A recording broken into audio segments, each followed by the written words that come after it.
बड़ी वधिया एंट्री हुई अपनी टाइम ताड़ियां मार सकते हो हाँ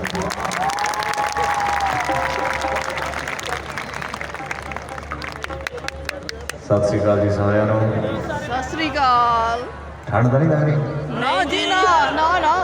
काफ़ी ठंडे लग रहे हैं बस ताड़ियां घट मारियां जब ज़्यादा सोफिस्टिकेटेड होंगे ये भी फर्क हो सकता है कितों कितों जलंधरों बैठे गए लोग फगवाड़ा अच्छा हाले भी जलंधरों बंदे ज़्यादा हैं कपूरथला भी ठीक है मैं दोबारा ਇਹਦੀ ਉਹ ਲੋਕੇਸ਼ਨ ਦੇਖਦਾ ਸੀਗਾ ਤੇ thank you very much for providing ਦੀ ਲੋਕੇਸ਼ਨ ਵੈਨਿਊ ਜੀਐਨਏ ਯੂਨੀਵਰਸਿਟੀ ਅਸੀਂ ਕਾਫੀ ਵਾਰੀ ਇੱਥੇ ਆ ਚੁੱਕੇ ਹਾਂ ਔਰ ਵਾਈਸ ਚਾਂਸਲਰ ਸਾਹਿਬ ਸਾਰੀ ਫੈਕਲਟੀ ਮੈਂਬਰਸ ਉਹਨਾਂ ਦੀ family thank you very much for honouring ਮੀ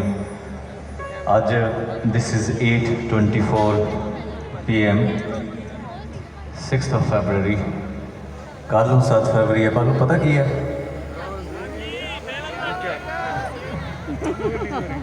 खड़े हुए दिखा दो नहीं है तो हाँ जी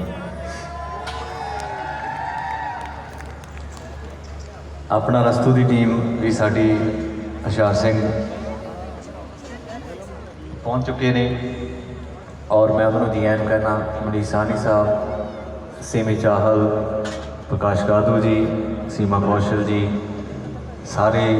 होर भी साडा आमला जिहड़ा आ असीं अज सवेर तो ही निकले हुए हैं चंडीगढ़ों पहला मैं अपने गवर्नमेंट कॉलेज हुशियारपुर जाके उहदे नाम की एक बारी ताड़ी मारो